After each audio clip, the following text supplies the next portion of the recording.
हरि ओम स्वस्ति श्री गणेशाय नमः।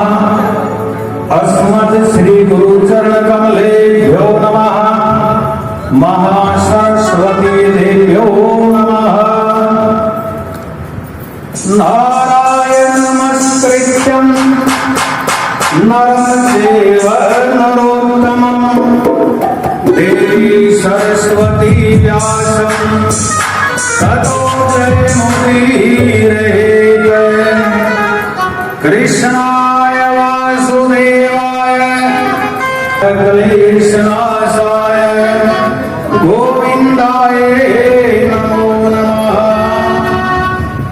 वसुदेवं सुतं देवानुरमर्दनं देवकी परमानन्दं कृष्णं वन्दे जगद्गुरुं।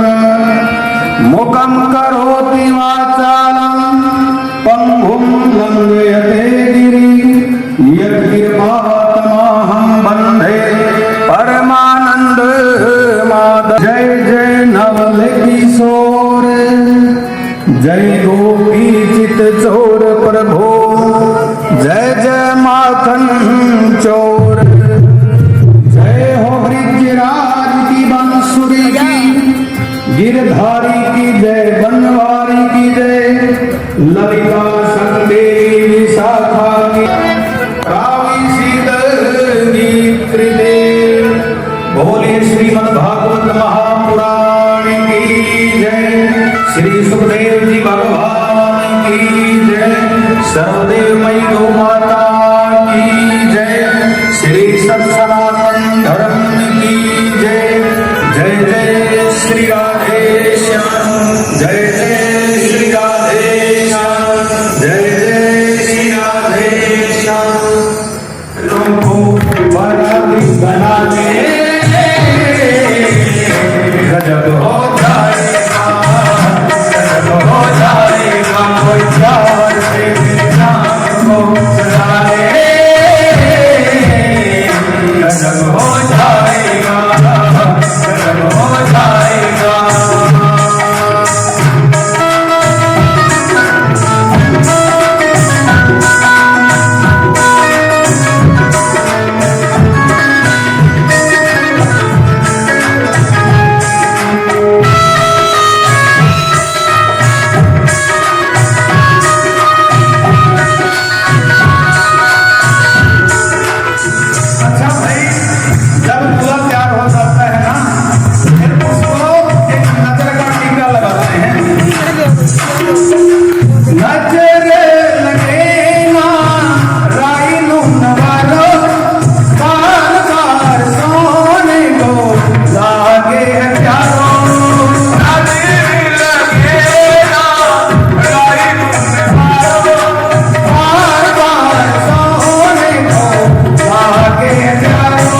नाता एक राम जी से दूजा नाता तोड़ दे।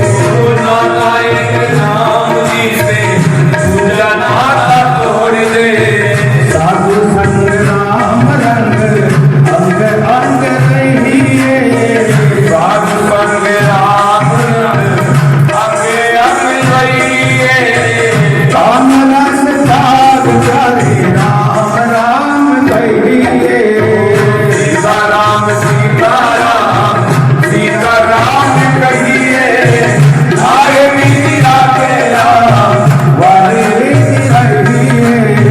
सीताराम सीताराम सीताराम कहिए।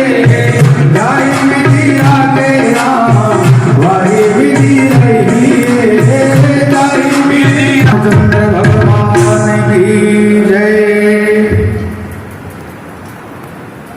सोनकादि 88,000 ऋषियों को श्री सूत जी महाराज कथा का रसपान करवा रहे हैं और गंगा किनारे बैठे राजा परीक्षित को कि भगवान का कल रुक्मणी के साथ विवाह हुआ। रुक्मणी कौन है? लक्ष्मी माता के साथ ही होता है। थोड़ा विस्तार से कहते हैं, फिर ही समझ आएगी कि कथा क्या है। पत्र लेके भगवान के पास में जाते हैं और क्या क्या लिखा था कि प्रभु मैंने आपको देखा नहीं, आपकी लीलाओं को सुना है। कौन वो नारी है आपकी लीलाओं को सुन के आपके ऊपर मुग्ध ना हो जाए? क्योंकि भगवान श्याम सुंदर है। आप कहोगे कि मैंने आपको देखा नहीं, तुम कौन हो? स्वयं प्रश्न करती है और स्वयं उत्तर देती है। तो कहा प्रभु मैं रुक्मणी हूं, मेरे पिता ने मेरा रिश्ता शिशुपाल के साथ कर दिया। अगर मेरा आपके साथ विवाह नहीं हुआ तो मैं अपनी जीवन लीला खत्म कर दूंगी। आपके सिवा मैं किसी और। तो रुक्मणी कहती है मैं अंतपुर में रहा और माता कात्यायनी का मंदिर हमारे गांव से बाहर है। मैं अपनी सहेलियों के साथ वहां पूजा करने के लिए आऊंगी। आप आके मिल जाना और वहीं से मुझे ले जाना।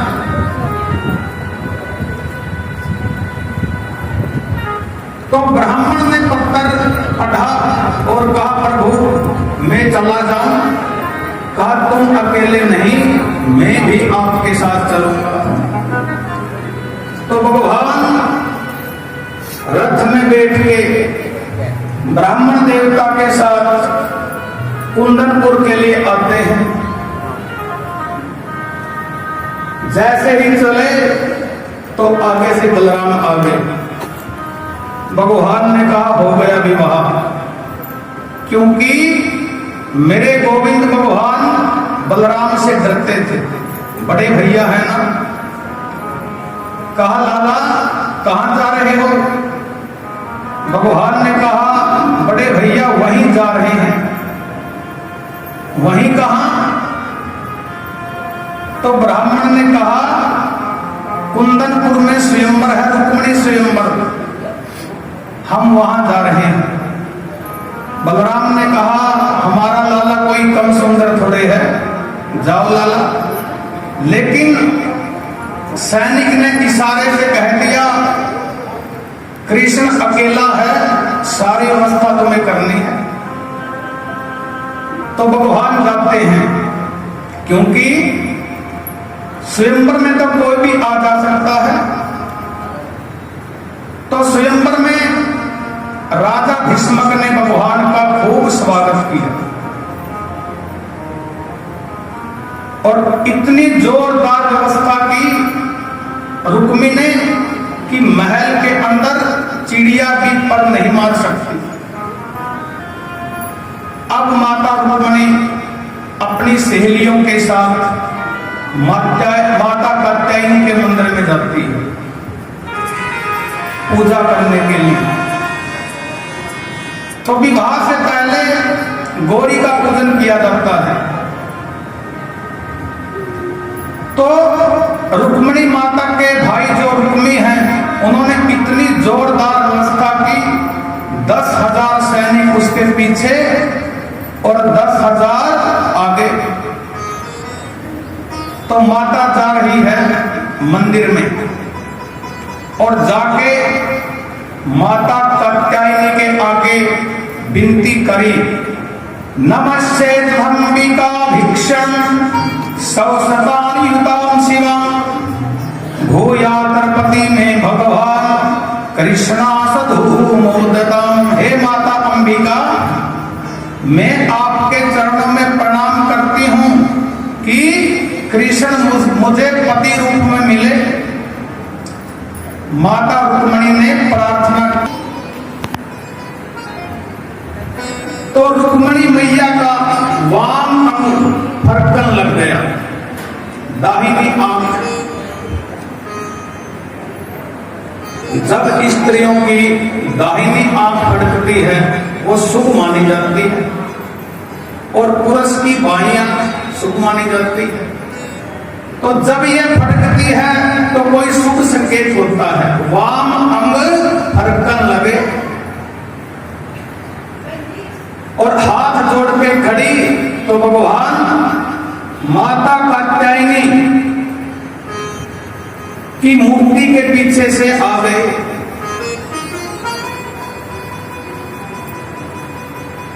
तो 10,000 सैनिक खड़े, सबके बीच में से जैसे भगवान आ रहे थे और जैसे ही वो सैनिक पकड़ने के लिए तैयार हुए, भगवान मुस्कुरा गए और भगवान की मुस्कान में मुग्ध हो गए सैनिक, पकड़ना ही भूल गए।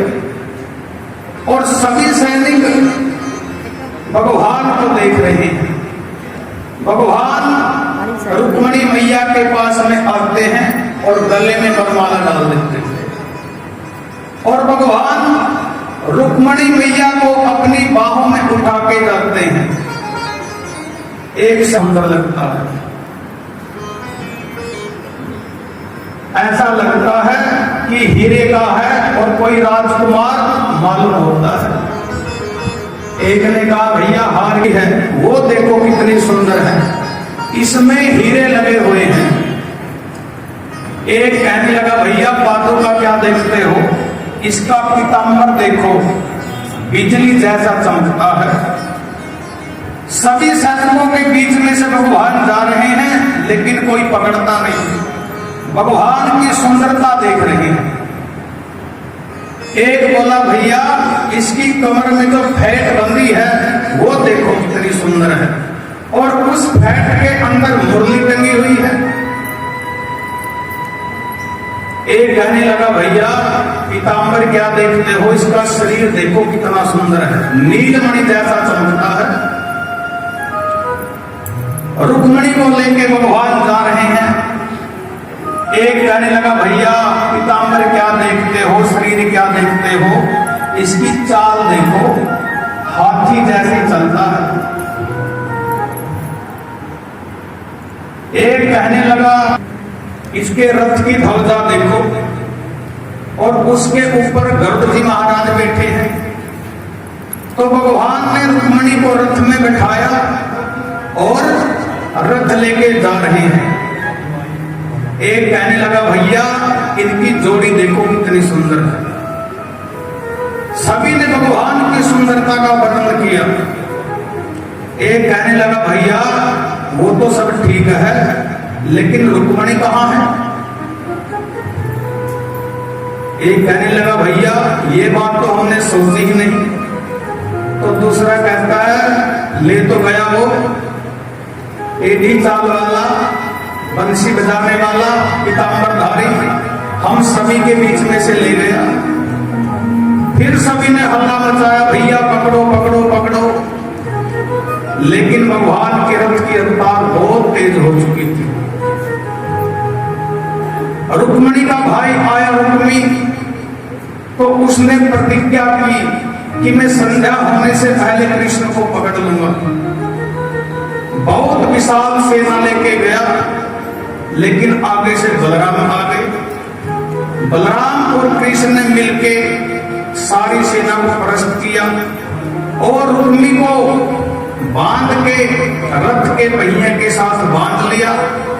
और भगवान जैसे ही मारने लगे तो रुक्मणी कहने लगी, प्रभु इसको छोड़ दो, ये तुम्हारा साला है।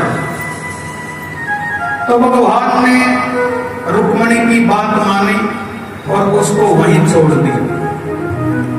और भगवान रुक्मणी को लेके द्वारिका में चले गए। और जब भीष्मक राजा ने रुक्मी को देखा, कहा बेटा मैं तो तुम्हें पहले ही कहता था रुक्मणी का विवाह द्वारिकाधीश के साथ कर दो, लक्ष्मी हमेशा भगवान की होती है। तो बात समझ में आई और फिर द्वारिका में जाके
तीसरा खिचड़ी का खाना दिल दीवाना हो गया।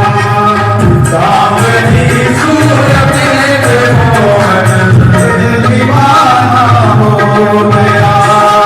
दिल दीवाना हो गया मेरा, दिल दीवाना हो गया। दिल दीवाना हो गया मेरा, दिल दीवाना हो गया। सावरी सूरत पे मोहन दिल दीवाना हो गया। सांवली सूरत में मोहन दिल दीवाना हो गया। सावरी सूरत पे मोहन दिल दीवाना हो गया। रुक्मणी करी लेके हो तेरे साथ राजा दूसरा प्रेम करी। तीसरा तीसरा तीसरा मीरा गया दिल दीवाना हो गया।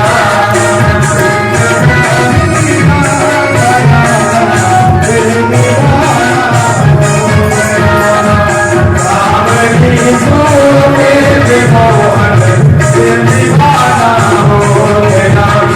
सांवली सूरत में मोहन दिल दीवाना आपने मेरे ऊपर कृपा की और आपने मेरे साथ विवाह किया। दूसरी बात आपने की थी कि मैं तुम्हारे भाई से और बड़े बड़े राजाओं से डरता हूं। कहा प्रभु आप अविद्या रूपी संसार में नहीं रहते, आत्मा रूपी सत्य, आत्मा रूपी समुद्र के अंदर भगवान वास करते हैं। और तीसरी बात कही थी आपने कि मेरे माता पिता का पता नहीं। रुक्मणी कहती है जगत के पिता आप हो, जगत के गुरु आप हो। अगर आप किसी को माता पिता बनाते हैं तो इसमें मेरा क्या कसूर? सबके पिता तो आप हो। क्या भगवान के भी कोई माता पिता होते हैं? और चौथी बात कही आपने भिखमंगे जो साधु संत हैं उनकी बात, धनवंता नहीं कोई, धनवंता सोई जानिए, जाके राम नाम धन होए।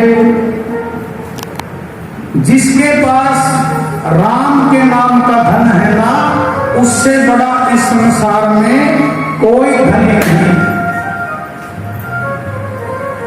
तो मीरा तो हर समय ही कहती थी कि पायो जी मैंने राम रतन धन पायो। जिसको राम रतन रूपी धन मिल जाए उसको ये संसार का धन फीका लगने लग जाता है। तो कहा प्रभु अगर मैंने उन साधु संतों की बात मान के आपके साथ विवाह कर लिया और उनकी गलती की वजह से आप मुझे मिल गए, तो मैं तो प्रत्येक स्त्री को यही कहूंगी कि जिस गलती से भगवान मिल जाए वो गलती कोई मूर्ख आदमी तो नहीं कर सकता। तो मैंने गलती की, आप मिल गए, तो मैं तो संसार की प्रत्येक स्त्री से कहूंगी कि जिस गलती से भगवान मिल जाए वो गलती संसार की सारी स्त्रियां करें। कहा रुक्मणी इन्हीं बातों से तो तुम मुझे बहुत अच्छी लगती हो। तो भगवान सबसे ज्यादा प्रेम रुक्मणी से करते थे। तो आगे श्री सुखदेव जी कहते हैं परीक्षित, भगवान के पोते जो अनिरुद्ध थे उसके 2 विवाह हुए। एक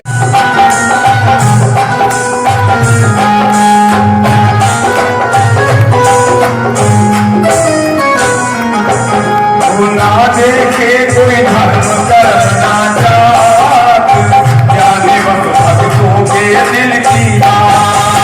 ना देखे कोई धर्म करना जात, जाने वक्त भक्तों के दिल की बात। वो ना देखे कोई धर्म कर्म ना जात, जाने वक्त भक्तों के दिल की बात। वो ना देखे कोई धर्म कर्म ना जात, जाने वक्त भक्तों के दिल की बात। वो जान ले पहचान ले, वो जान ले पहचान ले, वो जान ले पहचान ले, वो जान ले पहचान ले।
वृंदावन क्या दूर है, बरसाना क्या दूर है, बरसाना क्या दूर है, तेरी नजर का दूर है।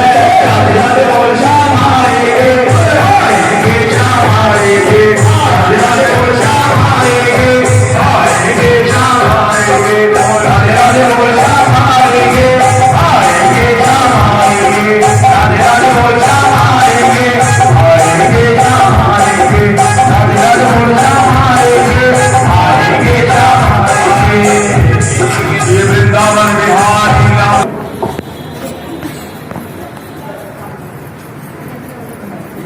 भगत तो भगवान को भजते हैं, ज्ञानी भी भजते हैं, लेकिन शत्रु बना के भजन करते हैं, उनसे बड़ा कोई भगत नहीं मानता।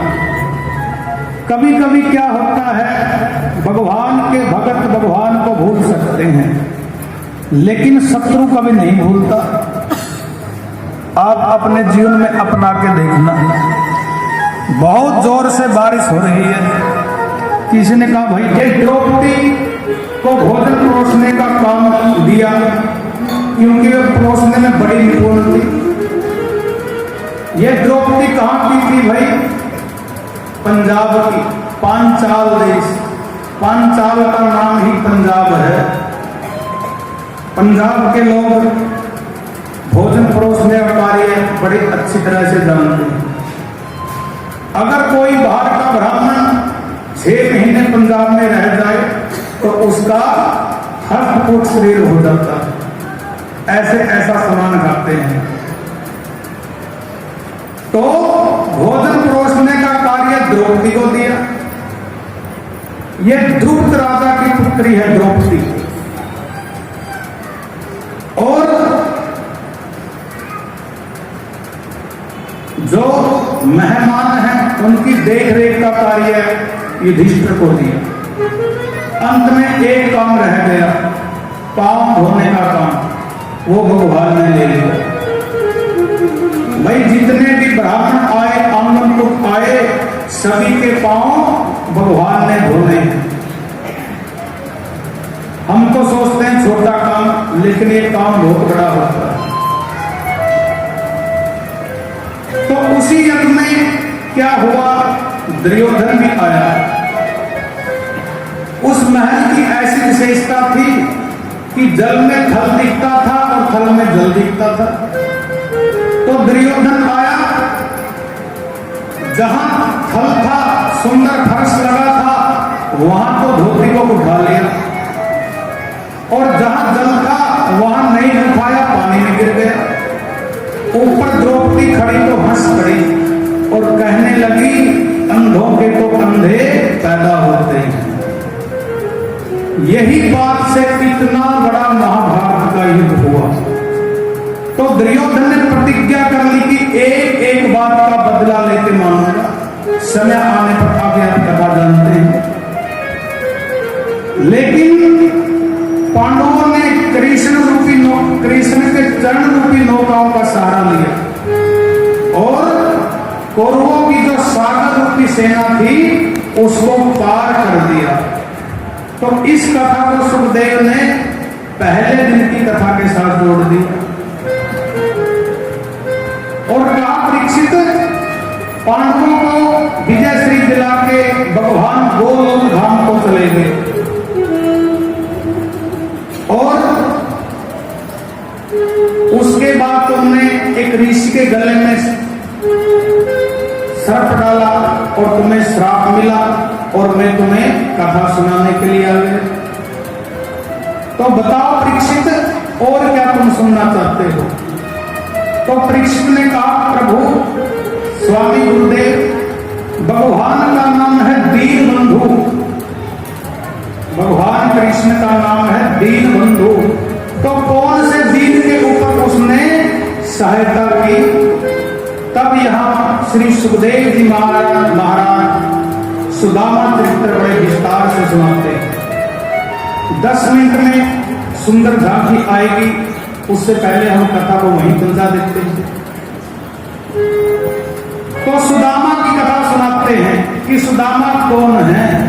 कृष्णस्यासीत् सखा कश्चिद् ब्राह्मणो ब्रह्मवित्तमः विरक्त इंद्रियार्थे प्रसानात्मा दिलेन्द्रियः। सु मैंने सुंदर और दाम मैंने रस्सी। जिसने सुंदर मन से भगवान के चरणों के ऊपर रस्सी बांधी वही तो सुदामा है। जिन्होंने इंद्रियों के बस में किया विरक्त प्रसन्नात्मा। लेकिन दुनिया क्या कहती है कि सुदामा भीख मांगता था, लेकिन भागवत में एक जगह भी नहीं लिखा सुदामा भीख मांगता था। सुदामा हेलो, थोड़ा बड़ा होते हुए हमारा पीछे पीछे हो जाओ, आप काम के दिन नहीं है।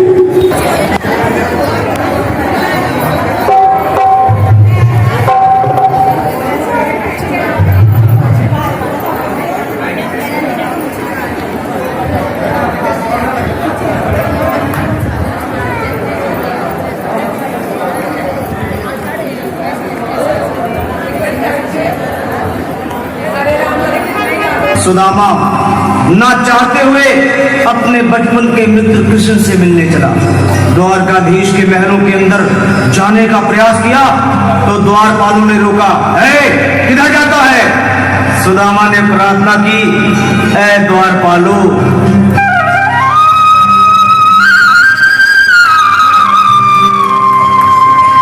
देखो देखो ये गरीबी, ये गरीबी का हाल। कृष्ण के दर पे विश्वास लेके आया हूँ। मेरे बचपन का यार है मेरा श्याम। यही सोच कर मैं आस करके आया हूँ।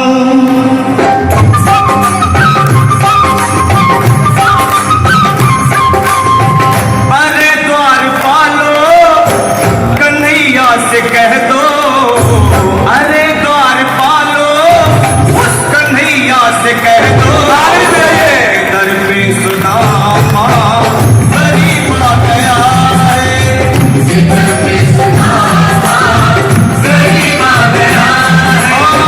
भटकते भटकते न जाने कहाँ से, भटकते भटकते न जाने कहाँ से तुम्हारे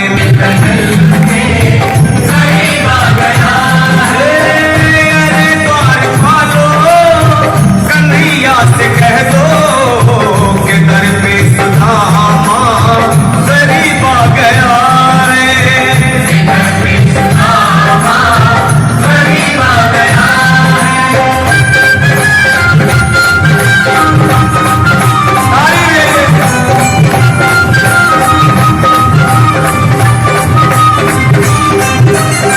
न सर पे है पगड़ी, न तन पे है जामा, बता दो कन्हैया तो नाम है सुदामा। बता दो कन्हैया तो नाम है सुदामा।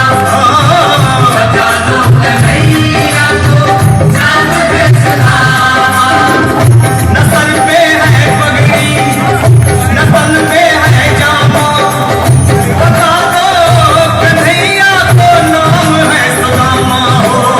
न सर पे है पगड़ी, न तन पे है जामा, बता दो कन्हैया को नाम है सुदामा। बता दो कन्हैया को नाम है सुदामा। एक बार मोहन से जा करके कह दो, तुम एक बार मोहन के मिलने सखावत नसीब आ गया है।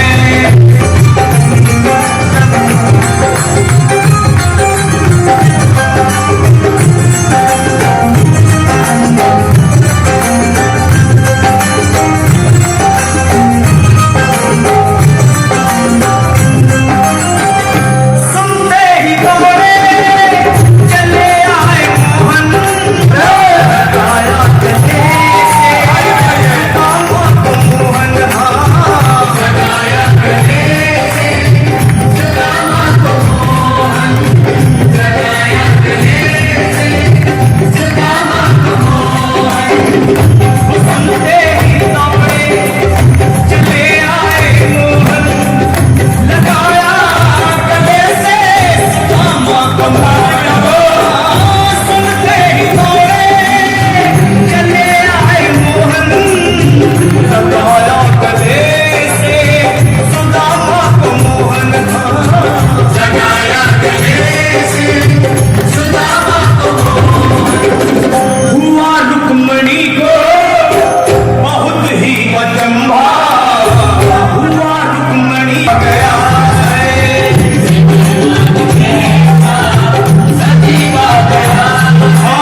समां तेरे करीब आ गया है खुशी का समां तेरे करीब आ गया है खुशी का समां तेरे करीब आ गया है खुशी का समां तेरे करीब आ गया है ना घबराओ प्यारे सदा तुम सलामा ना घबराओ प्यारे सदा तुम सलामा खुशी का समां तेरे करीब आ गया है खुशी का समां तेरे करीब आ गया है हाँ खुशी का समां तेरे करीब आ गया है खुशी का समां तेरे करीब आ गया है खुशी का समां तेरे करीब आ गया है खुशी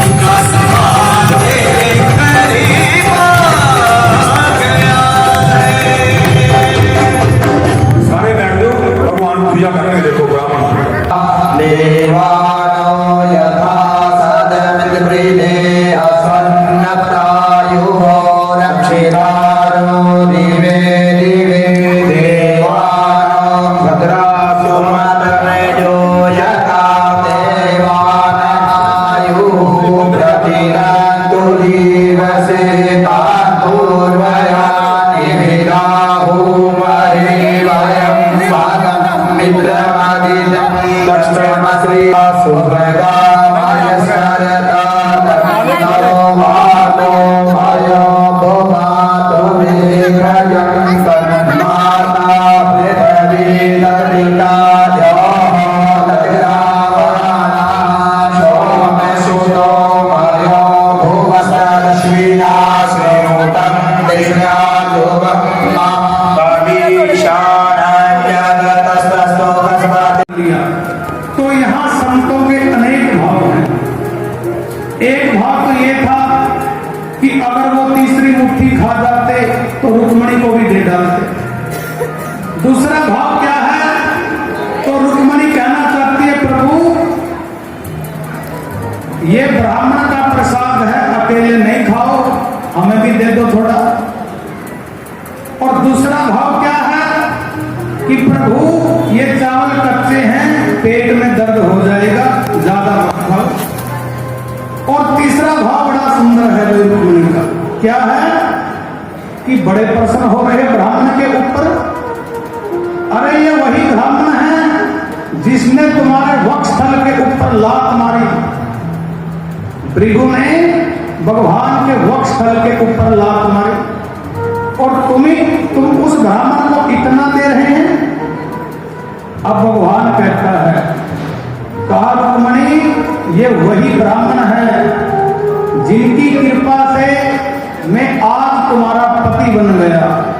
विपर प्रसादाद धरणी धरोहम विपर प्रसादाद कमला वरोहम विपर प्रसादाद अजितो जितो हम विपर प्रसादाद मम राम नाम। भगवान कहते हैं रुक्मणी विपर प्रसादाद धरणी धरोहम, मैं भगवान ब्राह्मणों की कृपा से धरणी यानी धरती, इस धरती का राजा बन गया।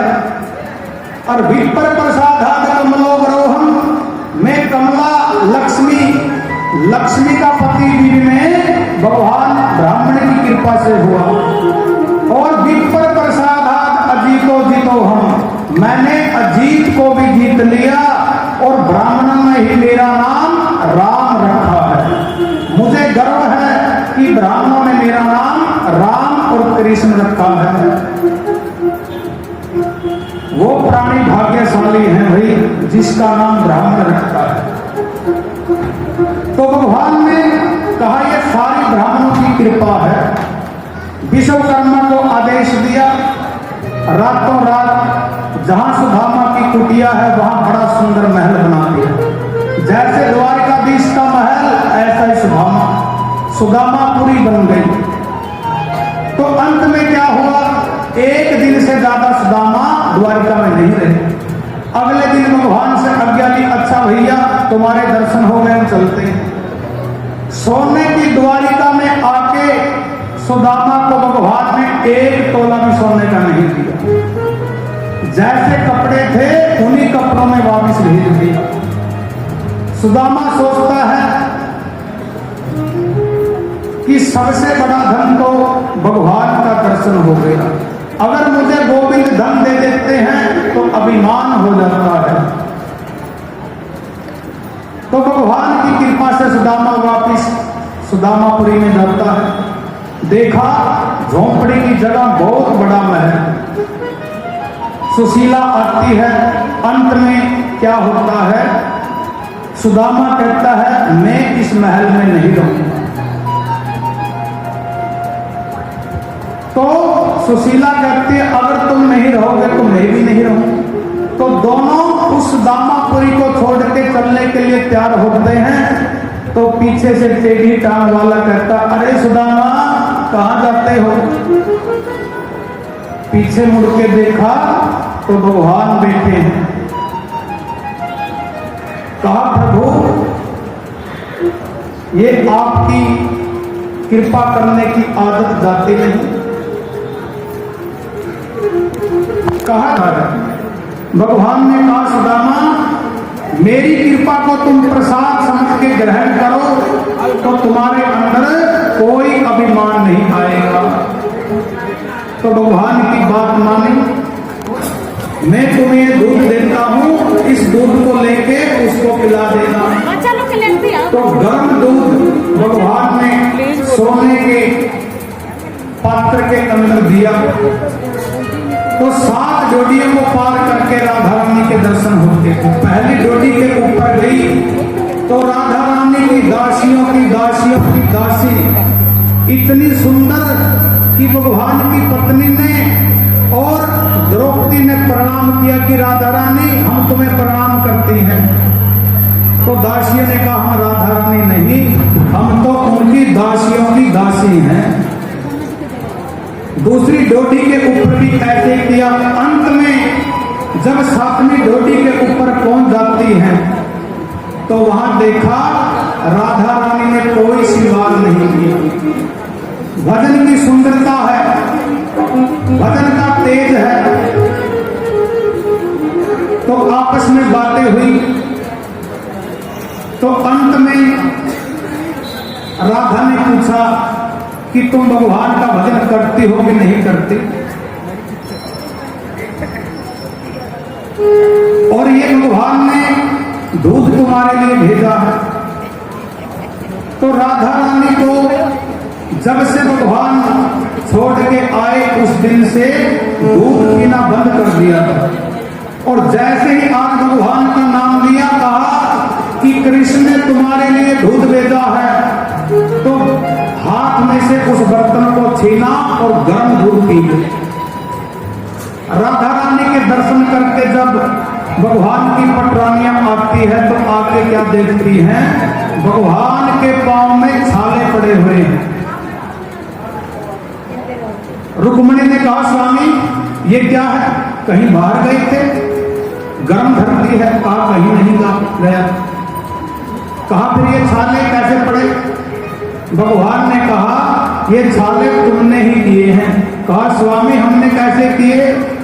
कहा तुमने राधा रानी को जो गर्म दूध पिलाया है ना, उसके हृदय के अंदर मेरे चरणों का वास है, और उसने गर्म दूध पिया तो मेरे पांव में छाले पड़ गए। देखो भाई राधा ही कृष्ण है, कृष्ण ही राधा है, नाम 2 है, चीज एक है, कोई अंतर नहीं।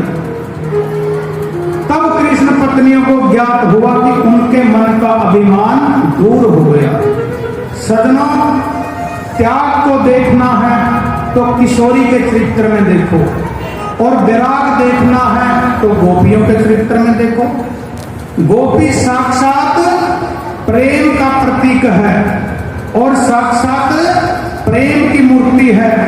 गोपी किशोरी राधा जी तो प्रेम का सागर है। राजा परीक्षित बड़े गदगद हुए। तो तो आगे श्री सुखदेव जी महाराज से तुम्हारा यदुकुल का संहार हो जाएगा। ऋषि ने श्राप दे दिया। रोते हुए सभी उग्रसेन के पास में आए, सारी बात बता दी। तो उग्रसेन ने कहा भैया ऐसा करो, इस मुसल का चूरा बना दो और समुद्र में फेंक दो। तो उसका चूरा बना के समुद्र में फेंक दिया। वही चूरा एर का नाम की घास बन गई। एक कील बची, उसको मछली निकल गई। मछियार ने उस मछली को के पेट को चीर के उस कील को निकाल के अपने धनुष के ऊपर सजा लिया। तो वसुदेव जी महाराज बड़े चिंतित हैं। भगवान देख रहे हैं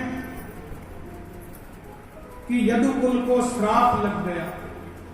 ऊपर से देवता कहने लगे प्रभु अब आप हमारे पास आ जाओ। आपने कहा था भाई मैं पांडवों को विजयश्री दिला के धर्म की स्थापना करके दुष्टों का संहार करके आपके पास आ जाऊंगा।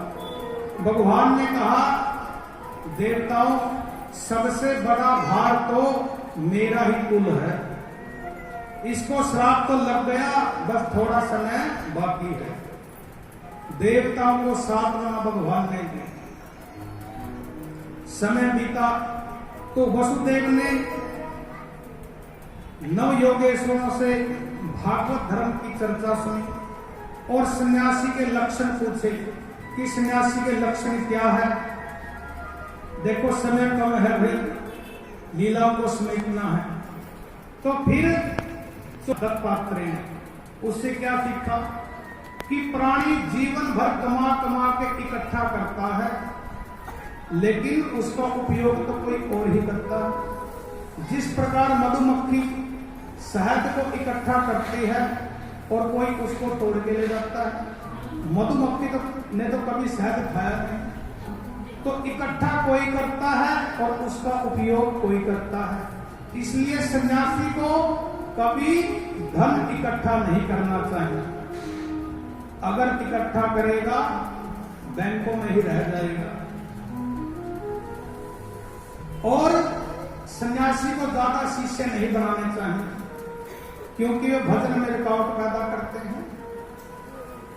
और सन्यासी को आश्रम नहीं बनाना चाहिए, वो मोह के अंदर बांधता है, चेला चेली बनाने लग जाता है। फिर घर बार छोड़ता है, घर से तंग आके फिर सेठों के दरवाजों के ऊपर चक्कर काटता महाराज आश्रम बनाना है।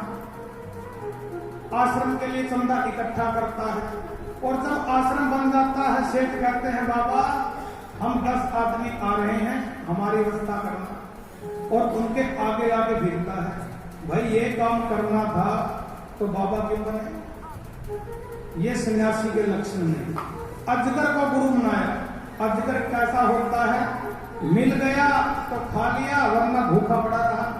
इसलिए तो कहा है अजगर करे ना चाकरी, पंछी करे ना काम, दास मलुका कह गए सबके दाता राम।